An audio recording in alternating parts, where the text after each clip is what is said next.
Family থেকে support বা family জানতো? অবশ্যই জানতো। কারণ তখন তো আমি এক বাচ্চার মা। প্রয়োজনই মানুষ চেঞ্জের সাথে মিশে যায়। আজকে বসে যদি আমি সামনের সময়টা দেখতে না পাই, তাহলে কিন্তু আমি সেই জায়গায় স্টেপ ফেললে একটা অন্ধকারে পা ফেলার মতো হবে। শুধু এই চিন্তাটুকু যদি নিজের ভিতরে এস্টাবলিশড করে ফেলে যে এটা আমি করব এবং আমি পারব। এইটুকুই, আর কিচ্ছু দরকার নাই। বিজনেসের নীতি নির্ধারণ করা, গভর্নমেন্টের সাথে বার্গেনিং করা এবং ব্যবসায়ীদের যত রকম সমস্যা আছে তার সমাধান দেয়ার জায়গা বিসিসিআই। ব্যাংক ঋণের ব্যাপারেও একজন পুরুষ যতটা সুবিধা পাচ্ছে একজন নারী কিন্তু পাচ্ছে না। মানুষ জন্মালেই মানুষ হয় না, মানুষ হয়ে উঠতে হয়। একজন নারী এবং নারী উদ্যোক্তা এই শব্দগুলোর সাথে মিশে থাকে একজন নারী উদ্যোক্তার নানা স্বপ্ন জয়ের কাহিনী। আজকে আমরা আমাদের অনুষ্ঠানে তেমনই একজন নারী উদ্যোক্তার সাথে কথা বলবো, যিনি তার সৃজনশীলতা এবং স্বপ্নের মাধ্যমে দীর্ঘদিন যাবৎ নানা ব্যবসার সাথে যুক্ত আছেন। আজকে আমাদের সাথে অতিথি হিসেবে যুক্ত আছেন সাবিনা ইয়াসমিন। আজকে আমরা তার কাছ থেকে শুনবো তার এই বিভিন্ন উদ্যোগের পেছনের গল্প। সাবিনা ইয়াসমিন, আপনাকে স্বাগত জানাচ্ছি। ধন্যবাদ। আপু, আ আজকের অনুষ্ঠানে আমরা আপনার কাছ থেকে শুরুতেই জানতে চাবো আপনার ব্যবসায়িক জীবনের শুরুর গল্পটা। আপনি কিভাবে শুরু করলেন? আসলে আহ ব্যবসার শুরুর গল্প, তার আগেও কিছু গল্প থাকে। জি, জি। জীবনের আপনি গল্প। গল্পগুলো হ্যাঁ। আ আমি লেখাপড়া শেষ করিনি তখনও। অনার্স পরীক্ষা দিয়েই ভাবছিলাম আমি কিছু একটা করব। তো সেই ভাবনা থেকেই আমি যেহেতু বাংলায় অনার্স পরীক্ষা শেষ করলাম। তো সেই সময়ে ওই বিষয়গুলো বুঝতাম না যে কপিরাইটিং মানে যে আলাদা একটা ব্যাপার। তখন একটু লেখালেখি করতাম, কবিতা লিখতাম। ম মানে তখন মনে হতো যে এম আ কবিতা লিখার মতোই একটা ব্যাপার কপিরাইটিং। আসলে যে ব্যাপারটা তা না, তখনও আমি অত ক্লিয়ার বুঝিনি বা জানতাম না বিষয়টা। তো আ ভাবলাম কোথাও জব নিবো। আর আমি যেহেতু লেখালেখি করি, কোনো বিজ্ঞাপনী সংস্থা আ কপিরাইটিং হিসেবে জবটা হয়তো আমার জন্য সহজ হবে। তার আগে কিছু অ্যাডভার্টাইজিং এজেন্সির সাথে জানাশোনা ছিল। তো আমি এক জায়গায় আ কপিরাইটার চাচ্ছিল। আমি সেখানে এপ্লাই করব। করিনি। করব এরকমটা ভেবে আমি একটু অ্যা প্রিপারেশন নিচ্ছিলাম অ্যাডভার্টাইজমেন্টের উপর। যে কি প্রক্রিয়ায় কাজটা হয়, কিভাবে হয় এবং আমাদের দেশে অ্যাডভার্টাইজমেন্টের কি অবস্থা। তো ওইগুলি ভাবতে বা জানতে আমার কাছে মনে হলো যে আ কোথাও জব না করে যদি আমি শুরু করি। এই চিন্তাটা আসলো মাথার মধ্যে এবং আমাকে আমার যারা ছিলেন আ রিলেটিভ বা আমার কাজিন, তারা আমার সম্পর্কে বুঝতেন যে কোনো কিছু মানে খুব সহজেই আমি কোপ আপ করতে পারি। মানে এই বিষয়টা আমার আয়ত্তে নিয়ে আসতে পারি। ওই জায়গা থেকে তারাও আমাকে মানে খুব উৎসাহ দিলেন, সাপোর্ট দিলেন। বললেন যে হ্যাঁ, মানে শুরুটা করা জরুরি। যদি হয় ভালো। আর না হলে তো তেমন লস নাই। কারণ শুরুটা খুব বেশি ইনভেস্টমেন্ট দিয়ে আমি শুরু করিনি। একেবারেই ছোট আকারে শুরু করলাম। তো ওই থেকেই মানে জব না নিয়ে আমি একটা অ্যা আ নিজেই একটা বিজনেস শুরু করলাম। সেটা একেবারে খুব বড়। আপু, ওই সময়টা মানে ওই সালটা কখন ছিল? ১৯৯৮। আমি শুরু করি ১৯৯৭। অ্যা এই চিন্তাগুলি আমার মধ্যে আসে ১৯৯৭ অক্টোবর, নভেম্বর, ডিসেম্বর ধরে আমি এই সময়টা মানে তৈরি হচ্ছিলাম আরকি বিজনেস শুরু করার জন্যে এবং আমি অ্যা আ ডিসেম্বরেই আমি একটা আ জায়গা অফিসের জন্য একটা জায়গা ভাড়া নিয়ে নেই। সেটা হলো আজিজ সুপারমার্কেট। আজিজ থেকেই শুরু আপনার। হ্যাঁ, ওখান থেকে শুরু। সেই সময়টা সেখানে অনেক লেখক এবং ঢাকা ভার্সিটির স্টুডেন্টদের আড্ডার জায়গা ছিল। নিচে কিছু বইয়ের দোকান ছিল। একটা মানে আমি বলব যে বেশ ভালোই একটা ওই সময়ে তো ওই জায়গায় ঘিরেই অনেক আড্ডা হতো। ইভেন এখনো হয় সেখানে।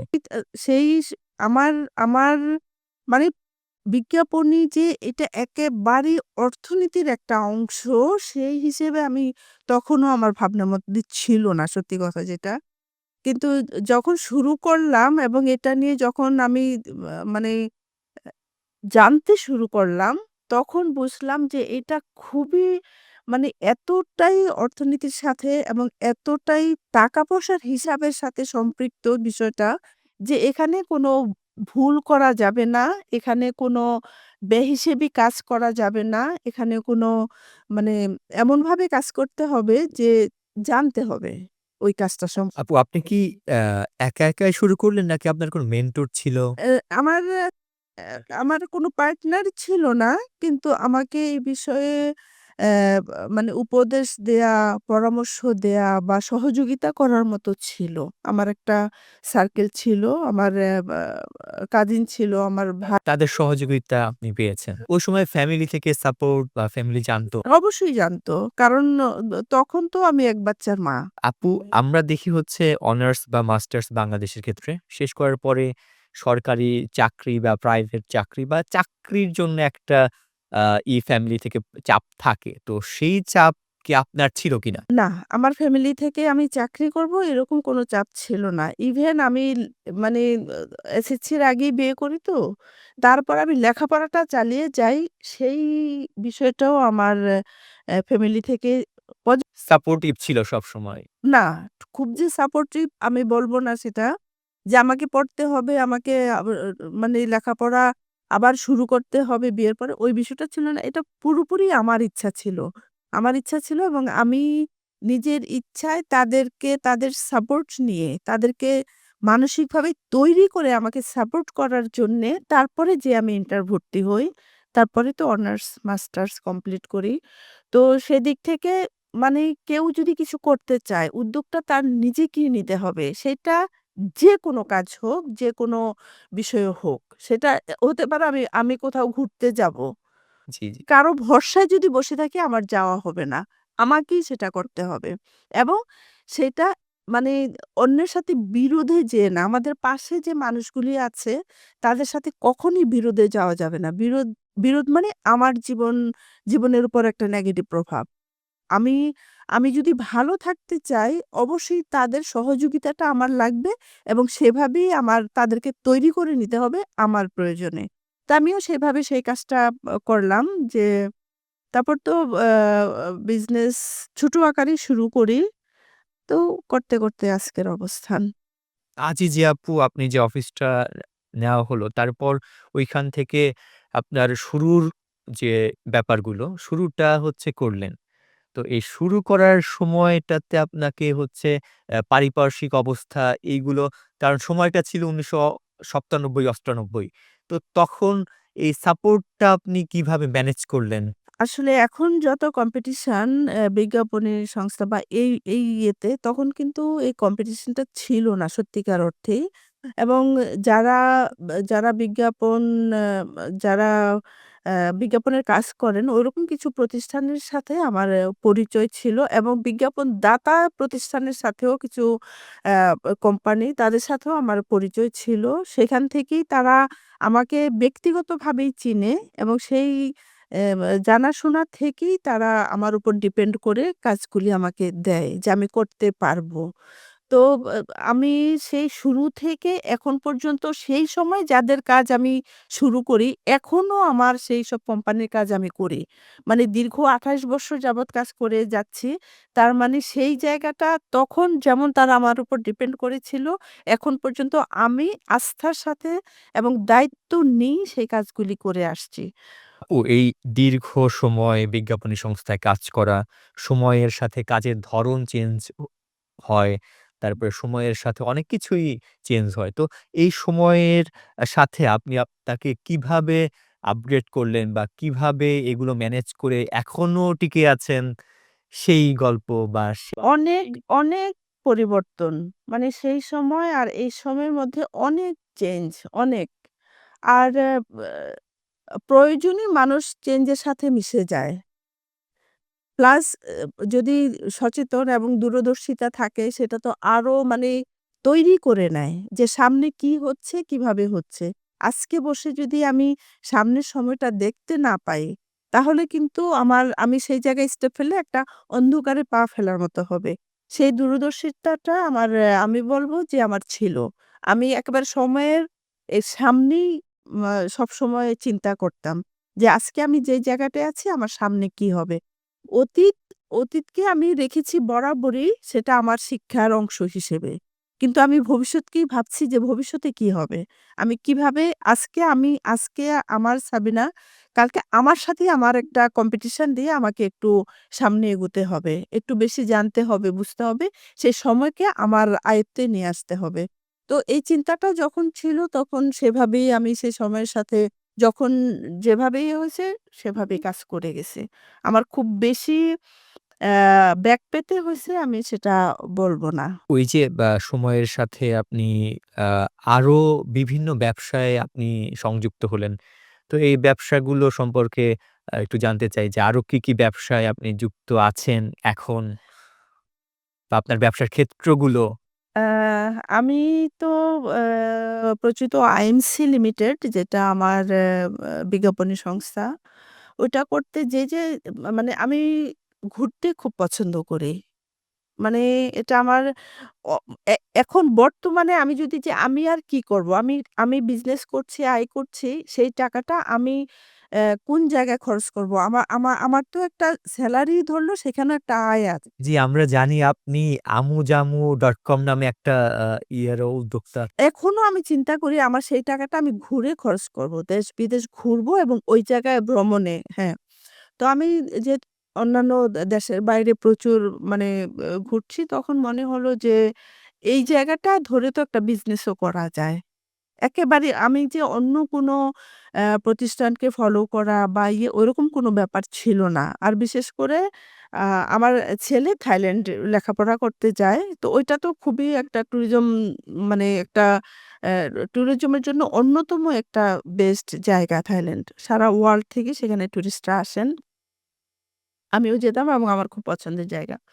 তো তখন মনে হলো যে এখানে যেহেতু আমি প্রায়ই আসি এবং আমার ছেলেও আছে, এখানে আমি একটা এই ধরনের একটা আপু এমন কি যে হচ্ছে আপনি যেহেতু একজন ব্যবসায়ী মানুষ সবসময় সব আ যেখানেই যান বা যে ব্যাপারগুলো দেখেন সেখানেই কোনো উদ্যোগ বা ব্যবসার চিন্তা মাথায় আসে? কোর্স এটা আসবেই। ব্যবসায়ীদের এটা আসবেই। মানে অপরচুনিটি তারা অ্যা ব কাজে লাগানোর চেষ্টাটা বরাবরই করে থাকে। এইজন্যই তো মানে একজন ছোট ব্যবসা থেকে দেখা গেল যে আস্তে, আস্তে অনেক বড় হয়ে যায়। সে যদি ওই জায়গায় থেমে থাকতো, তাহলে কিন্তু এত বড় একটা অবস্থানে যেতে পারত না। তো ব্যবসায়ীদের এটা মাথায় থাকবেই যে এখানে এই অপরচুনিটি আছে। এইটা আমি কিভাবে আমার বিজনেসের মধ্যে নিয়ে এসে আমি সেটা কাজে লাগাতে পারি। তো সেক্ষেত্রে এটা ওইভাবেই প্রচিত হলিডেজ শুরু করা এবং পরবর্তীতে তো যেহেতু এখন ডিজিটাল আমি আমুজামু.com নামে একটা অনলাইন ট্যুর মার্কেট প্লেস তৈরি করি সফটওয়্যার এবং সেই সফটওয়্যার তৈরি করতে যেই আমার পরিচিত আইটিএস যেটা সফটওয়্যার ডেভেলপমেন্ট কোম্পানি সেটা তো আমুজামু.com ডেভেলপ করার জন্যই আমার মানে অনেক বড় একটা সেটআপ ছিল সে সময়। মানে প্রায় আ মা 36 বা ডেভেলপার, সফটওয়্যার ডেভেলপার, ইঞ্জিনিয়ার যারা তারা এবং খুব ভালো মানের, খুব জি। ভালো মানের বেছে আমার এই জায়গাটাও সহযোগিতা করার মতো একজন ছিলেন যে কম্পিউটার সায়েন্সের টিচার ছিলেন। সে জানতেন তার স্টুডেন্ট কারা। যখনই মানে সেই জায়গায় স্টুডেন্ট বেস্ট স্টুডেন্ট যারা ভালো কাজ করে সেই স্টুডেন্টগুলি দেয়ার মানে সহযোগিতা করলেন এবং খুব ভালো একটা টিম পাই আমি যে আমুজামুর মতো একটা সফটওয়্যার ডেভেলপ করার মানে আমি সাহস দেখাই। কারণ এই ভালো এমপ্লয়ি না হলে কিন্তু ভালো কাজ কাজ করা যায় না। তো ওটা করি এবং আমরা আমুজামু.com আমার সফটওয়্যারটা তৈরি করতে অলমোস্ট প্রায় ৬ বৎসরের উপরে সময় লেগে যায় এবং এটা লঞ্চ করি কোভিডের ২ মাস আগে। কোভিডের। আপু এই কোভিডের পিরিয়ডটাতে তো সবাই বিভিন্ন চ্যালেঞ্জের মধ্য দিয়ে গেছে। তো আপনারা তো শুরু করলেন মাত্র কোভিডের ২ মাস আগে। তখন তো জানতাম না যে কোভিড এবং এটা মানে যত সেক্টর আছে আমার বিজ্ঞাপনী সংস্থা বা এড ফার্মের যেটুকু ক্ষতি হইছে, ওইটা কিন্তু আমরা মানে চালু ছিল। সেটা বাসায় বসে হোক চালু ছিল এবং মানে কোনমতে চলে গেছে। আর যেটুকু না সেটুকু আমি আমার মতো করে সাপোর্ট দিছি। কিন্তু ট্যুরিজমটা 100% বন্ধ হয়ে যায়। কারণ আমাদের তখন দরজা খুলতেই ভয়। আমি অনেকদিন পর্যন্ত আমার লিফটের চেহারা দেখি নাই। দরজা খুলবো সেটাও ভয় লাগতো। আর তখন তো বিভিন্ন দেশও তাদের সবকিছু লক করে একেবারে টোটালি বন্ধ। মানে 100% বন্ধ। মানে শুধু হোটেল বন্ধ, বা বিমান বন্ধ, ইয়েগুলি মানে কোভিডের সময় ট্যুরিজম সেক্টরে যেই পরিমাণ মানে নেগেটিভ প্রভাব পড়ছে। তো সেইখান থেকে আবার কামব্যাক করে না, আমি আমু-জামুর ওই অনলাইন ট্যুর মানে যেই জায়গাটায় আমি তখন শুরু করছিলাম, আমার ২ মাসেই প্রচুর বিক্রি শুরু হলো। মানে যেটা শেষ হওয়ার পর না, না। কোভিড শুরু হওয়ার ২ মাস আমি লঞ্চ করার সাথে সাথেই কারণ আমি ওই এসইও মানে খুব ভালোভাবেই আমি পেয়েছিলেন। সে সময় সাড়া পেয়েছিলাম এবং ৫৪ টা দেশ থেকে আমার সাইট থেকে তখন ট্যুর আ কিনে কেনা হয়েছিল আরকি আমাদের সাইট থেকে এবং থাইল্যান্ডের যে 7-Eleven আছে সেখানেও আমাদের টিকেট পাওয়া যেত। আমরা ওইভাবেই বিষয়টা তখন দাঁড় করাইছিলাম। কিন্তু দুর্ভাগ্য যে কোভিডের পরে ওটা বন্ধ হয়ে যায় এবং সেই বড় সেটআপটা এখনো আমি চালু করতে পারিনি। যেটা সেই ধাক্কা আছে। এখনো আছে কিন্তু আমি সেটাই অন্যভাবে অন্য ইয়েতে আমুজামু আমার চালু আছে। কিন্তু ওইভাবে এইটা নিয়ে কি আপু ভবিষ্যতে বা হচ্ছে আবার চালু করার ইচ্ছা আছে কি? অবশ্যই চালু করার ইচ্ছে আছে এবং এটা নিয়ে আমি কাজ করছি। ইমিডিয়েট টাইমেই আমি সেটা আবার চালু করব। ওরকম পরিকল্পনার মধ্যে আছে। আপু এই এর পাশাপাশি আপনি এগ্রিকালচার খাত নিয়েও কাজ করছেন আমরা জানি।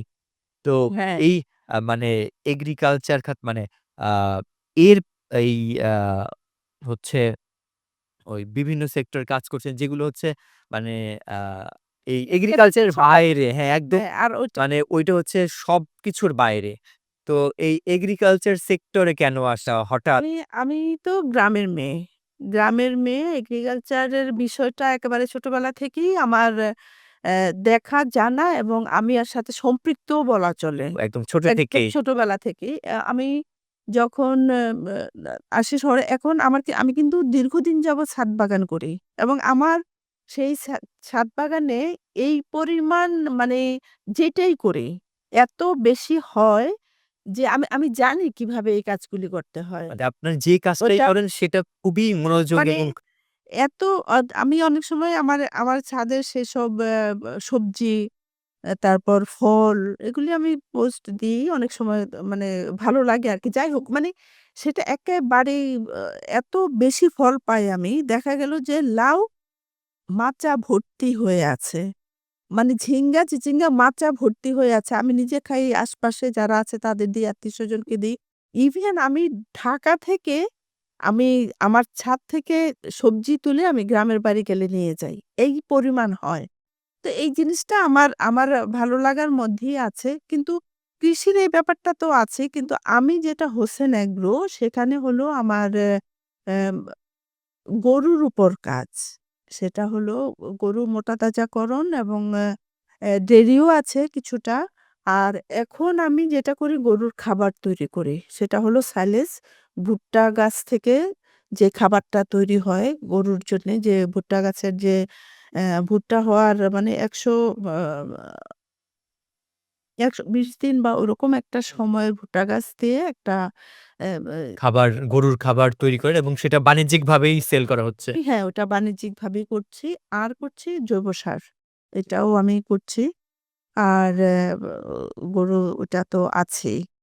আপু আর এই সবগুলোর মধ্যে আপনি যেটার জন্য সবচেয়ে পরিচিত সেটা আপনার ম্যাগাজিন। হ্যাঁ, রোদসী।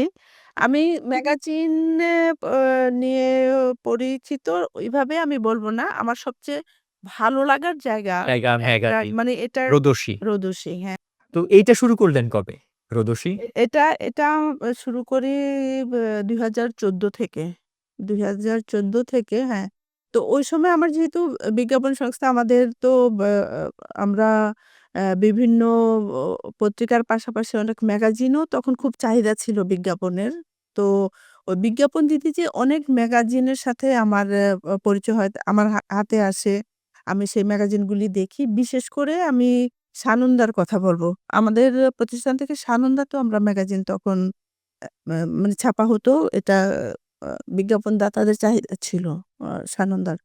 তো আমার কাছে মনে হলো যে এই বিষয়গুলি নিয়ে সানন্দা কাজ করছে আর আ অন্য দেশের একটা পত্রিকা আমাদের এখানে লিড দিচ্ছে। একই বিষয় একই ঘরানায় বা আমরাও যদি এইভাবে একটা পত্রিকা বের করতে পারি তাহলে এটা তো চাহিদা আছে। না হলে তো অন্য দেশের পত্রিকাটা আমার দেশে এত সার্কুলার থাকতো না। তো ওই চিন্তা থেকেই আমি রোদসিটা নিয়ে আসি এবং একটা সময় খুবই মানে খুব ভালো অবস্থানে জনপ্রিয় খুবই জনপ্রিয় ছিল। সারা বাংলাদেশে আমি হকারদের মাধ্যমে পত্রিকাটা পৌঁছাতাম সেটা এবং খুলনাতে একটা সময় রোদসি হাইস্ট সেলার হ্যাঁ, ছিল এটা। আর এখানেও ছিল। কিন্তু এখন তো মোবাইলে চলে আসছে ম্যাগাজিন। তারপরেও সত্যি এটা কথা। কিন্তু আমি হ্যাঁ, চলছে আমি বের করছি। যেহেতু বললাম যে আমার ভালো লাগার জায়গা। এটা মিডিয়াভুক্ত একটা পত্রিকা। এটা মিডিয়া ইনলিস্টেড পত্রিকা। তো আমি এখন তো এইটা কি হচ্ছে এখন মানে সময়ের সাথে কি এখন হচ্ছে আ ওই অনলাইন বা হ্যাঁ, অনলাইন আ এটা অনলাইন শুরু থেকেই ছিল। আমাদের ওয়েবসাইট ছিল। সেখানে হ্যাঁ, মাঝখানে তো একটু একটা এখন অনলাইনে কেমন সাড়া পাচ্ছেন? আগের মতো ওই খুলনাতে যেমন টপ আ ইয়াতে ছিল, টপ সেলার। তো এখন অনলাইনে সাড়াটা কেমন পাচ্ছেন? হ্যাঁ, অনলাইনে আমাদের বেশ ভালো একটা অবস্থানে ছিল। কিন্তু মাঝখানে একটা যেকোনো কারণে একটু বন্ধ আছে। এখন আবার চালু করব সামনের মাস থেকে। আপু এই যে এই ব্যবসার নানা ক্ষেত্রে এখানে তো বিভিন্ন স্ট্রাগলিং পিরিয়ড থাকে। বিভিন্ন ভাবে লস, লাভ মানে এইগুলো থাকে। তো এই খারাপ সময়গুলো আপনি কিভাবে পার করেন? বা এমন কোন সময় কি আপনার ছিল যেটাতে আপনি অনুধাবন করেছেন, না আমি আ ভুল রাস্তায় কাজ করছি বা আমি এখন এ এ এইখানেই মানে শেষ করে দিব। বা হচ্ছে আর সামনে আগাবো না, আগানোর ইচ্ছা নেই। তো এমন কোন সময় কি এসেছে আপনার আমার আমার জীবনে যত কাজ সেটা একেবারে ঘরের কাজ থেকে বাইরে বিজনেস হোক বা যেকোনো কাজ আমার কখনই সেটা ভুল কাজ মনে হয় না। মনে হয় এটা আমার একটা লার্নিং। এই জায়গা থেকে আমি শিখছি। আমি যদি এটা না করতাম তাহলে এই শিক্ষাটা আমার হতো না। এজন্য সেটাকে আমার কখনোই ভুল মনে হয় না। আর যেটা মানে ছেড়ে দেয়ার মতো হ্যাঁ, ছেড়ে দিছি আমি। আমি অ্যা আমি রিয়েল এস্টেট কোম্পানি চালু করছিলাম এবং একটা ৬ তলা একটা বাড়িও আমি আ আ করা হইছিল আমার মোহাম্মদপুরে নিসবাড়ি বিল্ডার্স নামে। তো ওইটা আমি মানে আ আ পার্টনার নিয়ে শুরু করি লিমিটেড কোম্পানি। আমার সাথে যারা ছিলেন তাদের কাছ থেকে আমি খুব মানে পজিটিভ ইয়েটা পাইনি। যদি পেতাম হয়তো আজকে আমার এই কোম্পানিটা থাকতো। আমি ম্যানেজিং ডিরেক্টর ছিলাম। আমার আমার অফ ই পার্টটাই বেশি ছিল, শেয়ারটা বেশি ছিল। কিন্তু অ মানে যত আন্তরিকভাবে কাজটা করার কথা ছিল সবাই মিলে, সেই জায়গাটা হয়নি বলেই ওইটা আমি ছেড়ে দিয়েছি। সেটা আর কন্টিনিউ করিনি। তো সেই জায়গা থেকেও তো আমি শিখেছি যে বা যদি আমি কোনো পার্টনারশিপ বিজনেসে যাই, সেই ক্ষেত্রে আমার কোন জায়গাগুলি আমাকে খেয়াল রাখতে হবে। এবং সেই চিন্তাটা এখনো আমার মাথায় আছে। তো ব ভুল সেটা আমি ভুল করছি বলে ছেড়ে দিছি জি, ব্যাপারটা আপু এই যে স্কোপটা বললেন কোন জায়গা খেয়াল রাখতে হবে। তো মানে যারা তরুণ উ উ উদ্যোক্তা আছে যারা এখন মানে কোন কিছু করতে চায়। তো এই জায়গাগুলো কি যদি ২-৩ টা বলা যায় যে কোন জায়গাগুলো খেয়াল রাখতে হবে সেই জায়গাগুলো? আসলে মানে অ্যা কোন জায়গা কি সেটা ওইভাবে বলা খুব কঠিন। আমি আমি একটা কথা বলি, প্রায়ই বলি যে মানুষ জন্মগ্রহণ করে শুধু একটা কাজ করে। একটা কাজ করে মানুষ। সেটা হলো সমস্যার সমাধান। মানে সমস্যাগুলি আমার জীবনে আসবে, মানুষ হিসেবে আমি তার সমাধান করব। যে যত দক্ষতার সাথে সেই সমাধানটা করতে পারে, প্রবলেম সলভ করতে পারে, সে ততটা সাকসেস মানুষ। একটা কাজই করে মানুষ। সেটা যেকোনো আ ইয়ে হোক, মানে প্রবলেম। Problem solving. এখন আমার ক্ষুধা লাগছে, আমি খাবো। এই ক্ষুধাটা কিন্তু আমি এখন এটা কিন্তু আমার একটা সমস্যা যে এত ক্ষুধা লাগছে। কি করতে হবে? আমাকে খেতে হবে। তখন আমার সমস্যাটা মানে সমাধান হলো। খেতে সমস্যাটার সমাধান হলো। এখন আমি সেটা কি এখন এখানে কিন্তু কোনো খাবার নাই। আমি যে জায়গাটায় বসছি আমার খাবার নেই। আমাকে ভাবতে হবে কিভাবে আমি খাবারটা কখন কোথায় গেলে পাবো। সেই চিন্তাটা কিন্তু যখনই আমার ক্ষুধা আমার মাথায় কিন্তু সেই কাজটা হচ্ছে। এই যে কোথায় গেলে পাবো, কিভাবে পাবো? এই চিন্তাটা আমাকে সমাধানের জায়গায় নিয়ে যাবে এবং আমি সেটা সমাধান করব। তো সেক্ষেত্রে এটা কিন্তু এখন যদি আমার ক্ষুধা না থাকে চিন্তাই আমার মাথায় আসবে না। তো ওইভাবে বলা যায় না যে কোন সমস্যা হয়, কোন সমাধান দরকার। যখন যে কাজটা করে তখন সে নিজেই বুঝে যায়। যে যতই বলুক হ্যাঁ, আমরা অনেক বই পড়ি, অনেক রকমের সাজেশন আমরা পাই সেটা ঠিক আছে। এটা আমরা আমাদের চিন্তার জায়গাটাকে শানিত করার জন্য বা তৈরি করার জন্য আমরা তৈরি করে রেখে দিই। ঠিক একজ্যাক্ট ওইটাই আমি কিন্তু করি না। আমি কোনটা করি? আমার সামনে যেটা আসে সেটাই। সেটা আমি করি এবং সেখান থেকে আমি আমার সমস্যার সমাধান করে নিই। অনেকে হতাশ হয়ে যায়, সমস্যার সমাধান করতে পারে না বা কি করবে সে বুঝতে পারে না, সে ফেল করে। আর যে করে ফেলতে পারে সে উতরে যায়। আপু আপনি তো এই যে একসাথে এতগুলো আ কান আ ওই উদ্যোগের সাথে আছেন। তো এই এতগুলো উদ্যোগের সাথে নিজের ফ্যামিলিকে সময় দেওয়া, আ আপনারও তো ব্যক্তিগত কাজগুলো থাকে, পরিবারের থাকে। তো এইটা কিভাবে ব্যালেন্স করেন? যত কাজ করি আমার পরিবারকে আমি মানে ১ম প্রায়োরিটি থাকে পরিবার। মানে পরিবারের আমরা কাজ করি পরিবারের জন্যেই, জীবনের জন্যেই। আর এ আমার জীবন মানে আমি এবং আমার পরিবার। তারপরে আমার আশপাশ, প্রতিবেশী, সমাজ, রাষ্ট্র, দেশ-বিদেশ। তো যেহেতু পরিবার ১ম এই আমি প্রায়োরিটি দেয়ার ব্যাপারটা আমি পরিবারকেই দেই। তারপরও মানে কখন কোনটা কতটা অ গুরুত্বপূর্ণ বিষয় সেটাও মাথায় থাকে। এখন সময় তো মানুষ সময় ব্যয় করে, কাজের সময় ব্যয় করে বা অ অনেকভাবেই মানুষ তার জীবনের সময়কে কাজে লাগায় বা খরচ করে। কিন্তু কোয়ালিটি টাইম ধরে যদি আমরা চিন্তা করি আমাদের জীবনের যে সময়টা আমি কিভাবে ব্যয় করব? আমার সময়টাকে আমি কিভাবে কাজে লাগাবো? এই চিন্তাগুলি যদি মাথায় থাকে, শুরুতে হয়তো একটু বাড়তি প্রেশার মনে হতে পারে বা আরোপিত মনে হতে পারে। কিন্তু এই কাজ করতে তখন কিন্তু মানুষ অভ্যস্ত হয়ে যায় এটা। তো ওই কোয়ালিটি টাইম মেইনটেইন করার ব্যাপারে বা কোয়ালিটি টাইম দেয়ার ব্যাপারে আমি এখন মানে অভ্যস্ত। আমি অটোই সেটা আমি করি যে আমার কখন কোনটাকে আমি গুরুত্ব দিব এবং সেভাবেই কাজটা করা। তো সেক্ষেত্রে আমি তো বললামই যে ১ম আমার প্রায়োরিটি থাকে আমার পরিবার, তারপরে অন্য কাজ।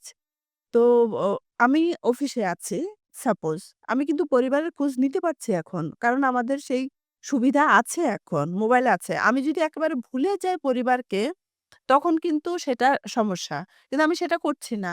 আমি এখন আপনার সাথে কথা বলছি। কথা বলতেও কিন্তু আমি একটা গ্যাপ নিয়ে আমি আমার পরিবারের খবর নিতে পারি। আমি ইনস্ট্রাকশন দিতে পারি কি করা এটা যেই কাজগুলিতে আমার পরিবার আমার উপর ডিপেন্ড। তাদের মতো তো তাদের আবার একটা জীবন আছে, চাহিদা আছে, তাদের চলা আছে। তাদের মতো তাদেরটা তারা করুক। সেই ব্যাপারে আমার অত ইন্টারফেয়ার করার দরকার নেই। কিন্তু আমার উপর যেটাতে তারা ডিপেন্ড সেটা আমি তাদেরকে এখানে বসেও আমি ইনস্ট্রাকশন দিতে পারি। তো সেক্ষেত্রে আমি কোনটা করব না সেটাই হলো বিষয়। এখানে একসাথে অনেক কাজ করাটা বিষয় না।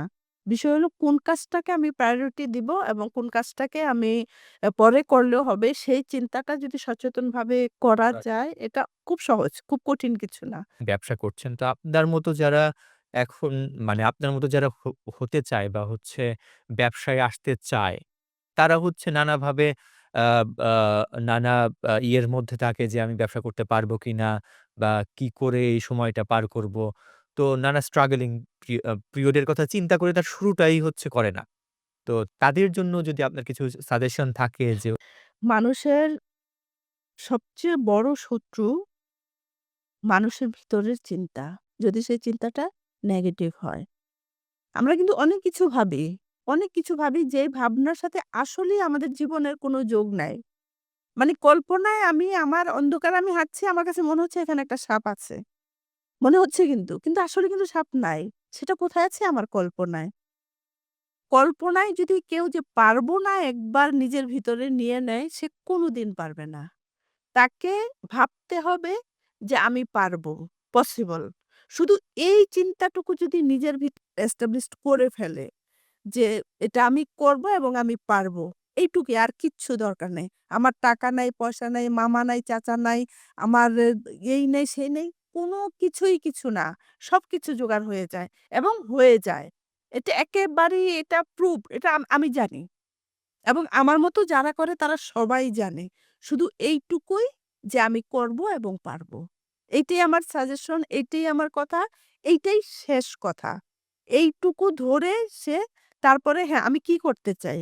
আমি একটা আমি এ বা আমি একটা মানে যেকোনো আমি বিজনেস আমি একটা গরু পালবো, এটা থেকে আমি ডেভেলপ করব। একটা দিয়ে আমি শুরু করলাম। শুরু শুরু শুরুটা করলাম, করা শুরু ইম্পোর্টেন্ট। করলাম। এবং তার যদি টার্গেট থাকে এখান থেকে কিন্তু সে আস্তে, আস্তে করতে পারবে। আগাতে এবং ওভারনাইট সাকসেস বলে পৃথিবীতে কিছু না, থাকতে হবে। কিছু নাই। এখন যদি সে আজকে ইয়ে করে কালকেই যে আমি বিশাল একজন শিল্পপতি হয়ে যাব, এই চিন্তা যদি করে তাহলে ওই ছোট ব্যবসায়ীও সে হতে পারবে না। জি, আপু। তাকে শুরু করতে হবে। আপু আপনি তো হচ্ছে ব্যবসায়ীদের নিয়ে কাজ করছেন, ব্যবসার উন্নয়নেও কাজ করছেন। আবার হচ্ছে বিভিন্ন সংগঠনের সাথেও আছেন।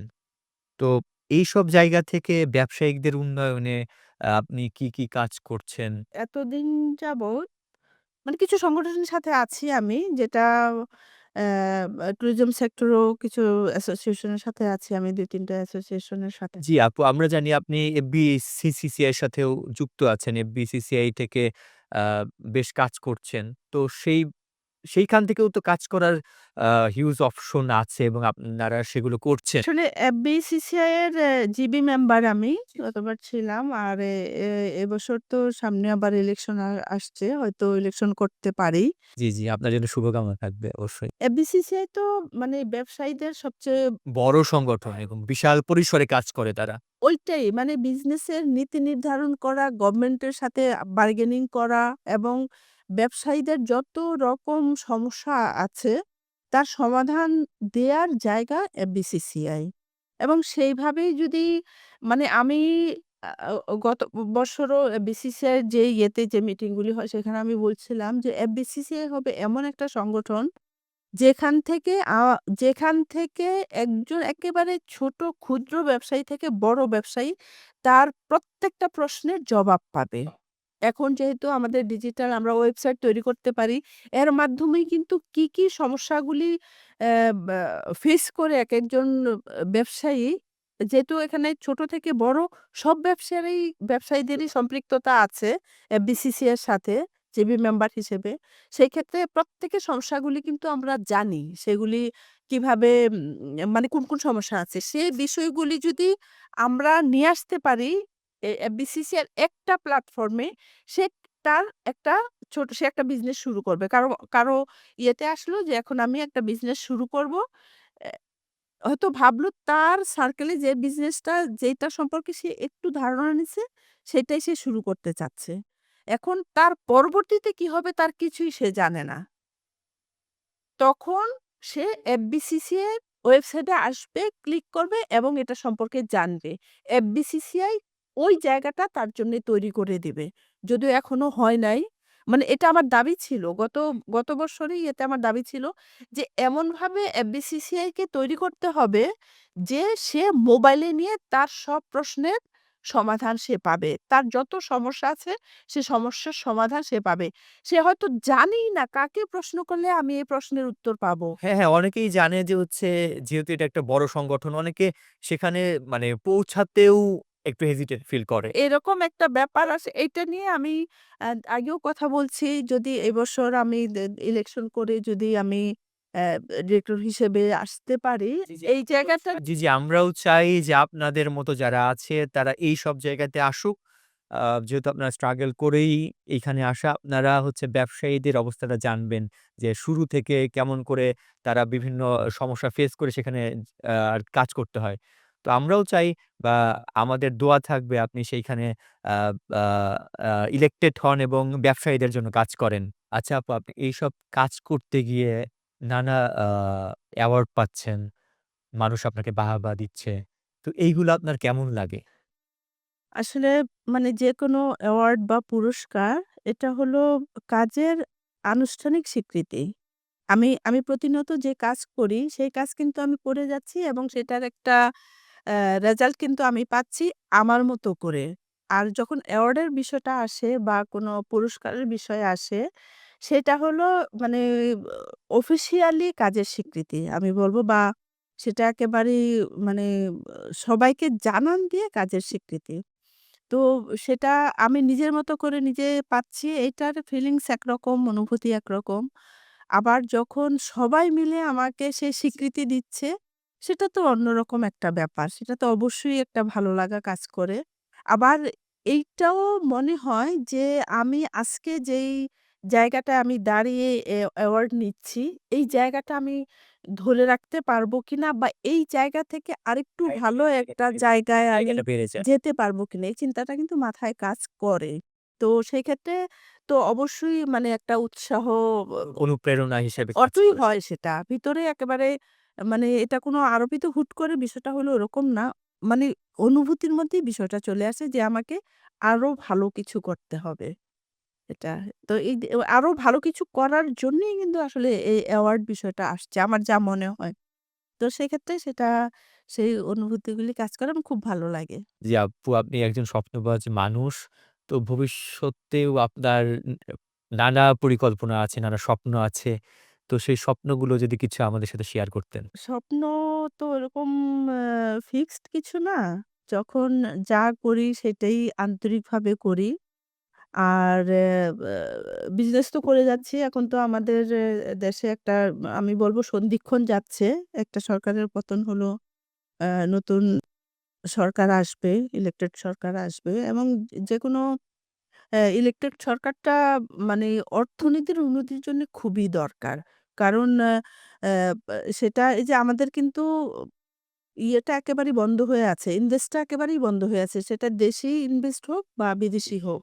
এটা এখানকার যারা আমিই করছি না সত্যিকার অর্থে যে নতুন করে কোনো ইনভেস্ট এ যাবো, নতুন করে কিছু শুরু করব। সেটা আমি সেই এনভায়রনমেন্ট টাও নাই। মানুষের ভিতরে সেই এ আমি আমি একটা জিনিস প্রডিউস করব, কার জন্য করব? আপনার জন্য করব। এখন আপনি সেই জিনিসটা আমার নিবেন কিনা, সেই জায়গায় আছেন কিনা সেটাও আমাকে চিন্তা করতে হবে। সেই জায়গাটা নাই। তো সেক্ষেত্রে যদি নতুন গভর্নমেন্ট আসে তখন অ্যা নতুনভাবে সবকিছু শুরু হবে। তখন দেখা যাবে যে মানে কি করা যায় সেই সময়টা ধরে তখন চিন্তা জি আপু, আপনি আ আ এগ্রিকালচার নিয়ে কাজ করছেন। গ্রামীণ নারী বা গ্রামের যারা নারী আছে, তো তাদের নিয়েও আপনি আপনার প্ল্যানের কথা মানে আমাদের একটু আগে আরকি জানাচ্ছিলেন। তো এই গ্রামীণ নারীদের নিয়ে আপনার আ প্ল্যান বা আপনি কি কাজ করতে চান বা তাদের মূল ধারায় নিয়ে আসতে আপনি ব্যবসায়িক সংগঠন থেকে বা হচ্ছে আ এইসব সংগঠনগুলো থেকে কি কাজ করতে পারেন বা তাদের উন্নয়নে আপনার আ চিন্তাভাবনাটা কি? আমাদের সমাজে, আমাদের দেশে এবং ওয়ার্লড ওয়াইড ও বলতে পারি অর্ধেক কিন্তু নারী এবং এই অর্ধেককে যদি কাজে না লাগানো যায় তাহলে অর্থনীতি বলি বা উন্নয়ন বলি সেটা কিন্তু অর্ধেক হয়ে আছে, অর্ধেক হয়ে থাকবে। এখন নারীকে যদি আমরা অ্যা অর্থনীতিতে নিয়ে আসি সেটা পূর্ণাঙ্গ হলো সেটা না শুধু। এটা একটা অনিবার্য অংশ। মানে এটা করতেই হবে। এর বিকল্প কিছু নাই। তো সেই ক্ষেত্রে যে শুধু আমি নারী উদ্যোক্তা হিসেবে একজন অন্য নারীদের আমি প্রমোট করব, কাজে লাগাবো বিষয়টা ওইরকম না। এটা আমাদের সমাজের দায়িত্ব হিসেবে নিতে হবে। আমাদের নারী সমাজকে কাজে লাগানো এবং আমাদের অর্থনীতিকে পূর্ণাঙ্গ করার অনিবার্য অংশ। চাঙ্গা এটা লাগবেই। না হলে আমরা অর্ধেক হয়ে আছি। এখন কিছু নারী তো অনেকেই কাজ করছে। সেটা হয়তো মানে পরিমাণে যে খুব বেশি তা না। মানে একেবারে পরিপূর্ণ দরকার। 100% নারীর অংশগ্রহণ দরকার অর্থনীতিতে। তাহলেই আমরা পূর্ণাঙ্গ হতে পারবো। তাছাড়া সেটা সম্ভব না। তো সেক্ষেত্রে আপু আপনাদের হচ্ছে ভূমিকা বা আপনার চিন্তাভাবনা বা আপনার সংগঠন এগুলোর মানে তারা হচ্ছে কি ভাবছে? আসলে কাজ হচ্ছে কিনা?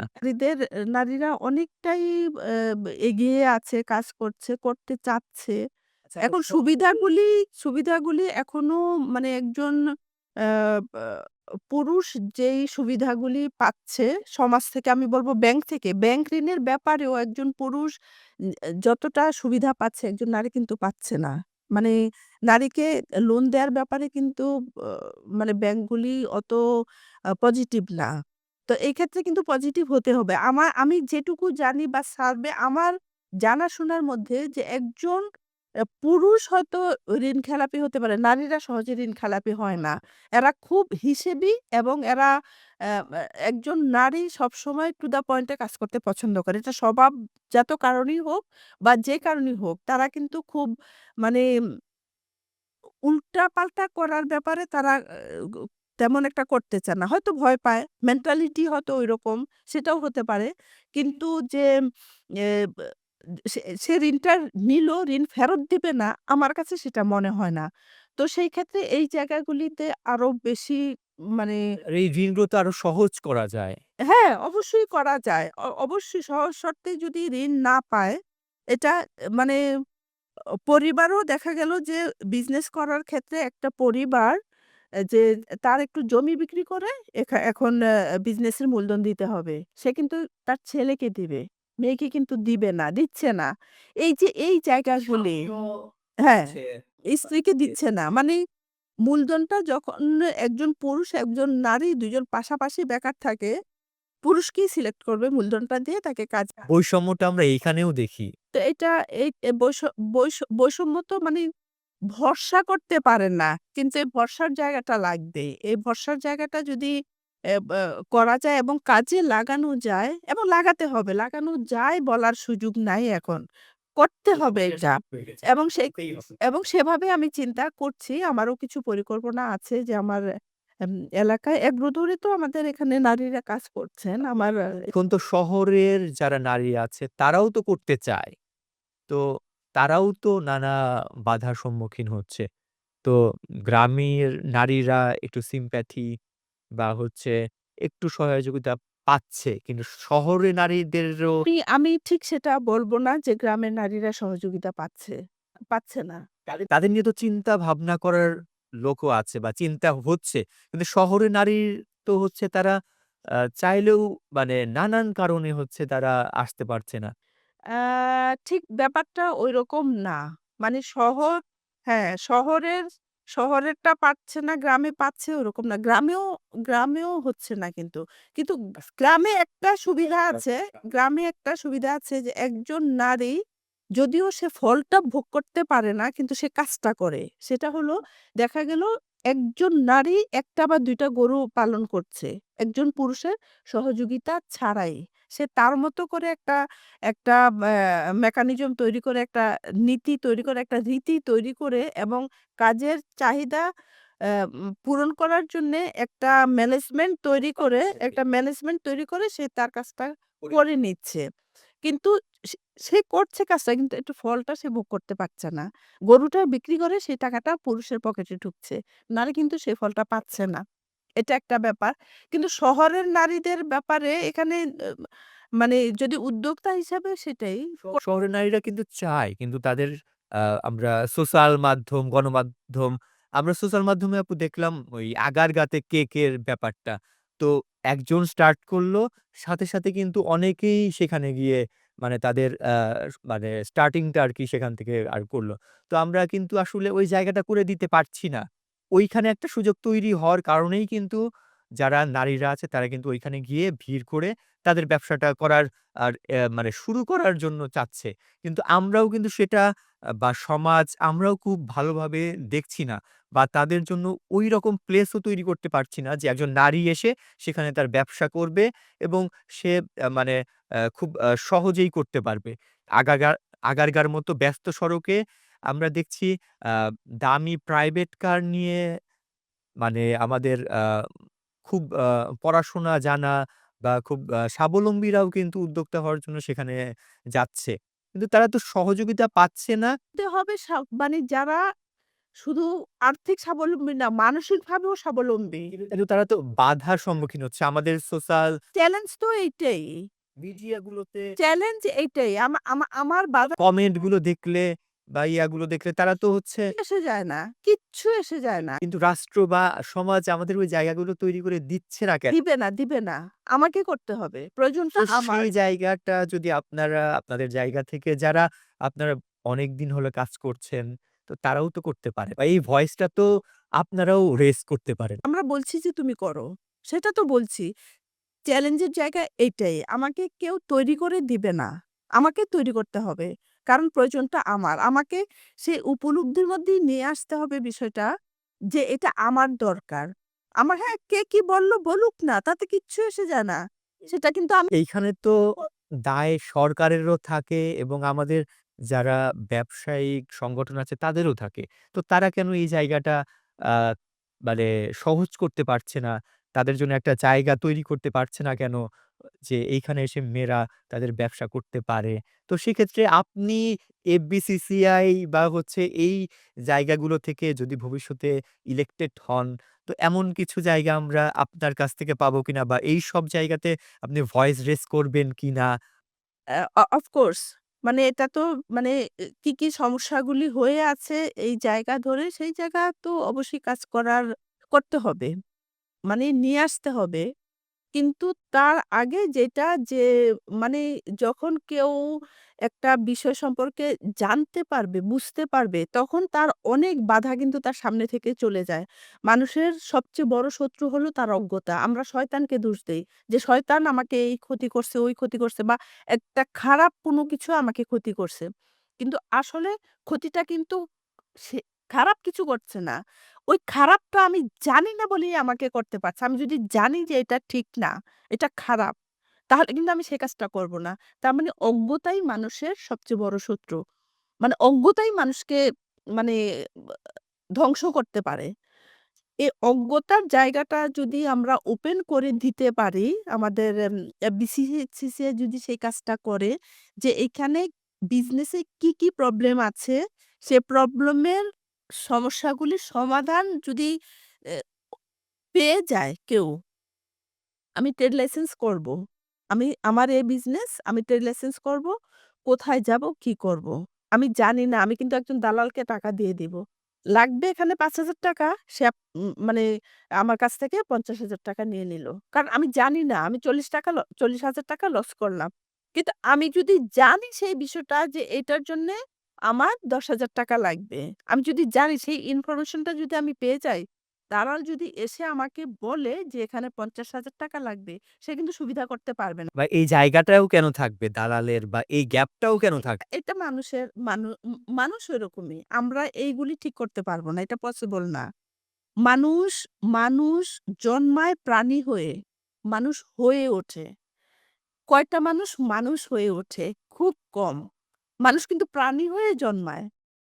অন্য প্রাণীর যেমন মানুষের অন্য প্রাণী থেকে মানুষের আলাদা যেটা সেটা হলো মগজ আর হাতের বৃদ্ধাঙ্গুল। এই ২ টা জিনিস কিন্তু আমাদের অন্য প্রাণী থেকে আলাদা করে ফেলছে। কিন্তু তাছাড়া সব কিন্তু আমরা প্রাণী। তাদেরও ক্ষুধা লাগে, তাদেরও সহজাত প্রবৃত্তি আছে, তাদেরও চাহিদা আছে, প্রশ্ন যেগুলি আছে আমাদেরও আছে। সহজাত যে চাহিদাগুলি। তারাও সন্তান উৎপাদন করে, আমরাও করি। সবকিছু। শুধু আমরা এই জায়গাটায় আলাদা, আমাদের মগজ কাজ করে। সেই মগজকে আমরা কিভাবে কাজে লাগাই, কিভাবে কাজে লাগাবো সেটা আবার ডিপেন্ড করে এনভায়রনমেন্ট এবং পরিবারের উপর। এইজন্যে মানুষ জন্মালেই মানুষ হয় না, মানুষ হয়ে উঠতে হয়। এটা কিন্তু একটা ব্যাপার। তো মানুষ স আমরা মানুষ হতেই পারি কয়জন দিন এটাই। শেষে। তো ওই এখানে দালাল থাকবে, এখানে সবকিছুই থাকবে। তার ভেতর দিয়েই আমাকে আগাতে হবে। কিন্তু আমরাও প্রত্যাশা করি যে জায়গাগুলো যেন স্মুথ হয়। মানে মানুষের জন্য যেন হচ্ছে একটা উদ্যোগ নেওয়া, ব্যবসা করাটা যেন হচ্ছে সহজ হয়। কিন্তু সে উচিতের জায়গাটা কিন্তু হয় না। তার জন্যেই আমাকে জানতে হবে। আমার জায়গাটা আমাকে তৈরি করতে হবে। সেটা কোনো স্বার্থপরতা না।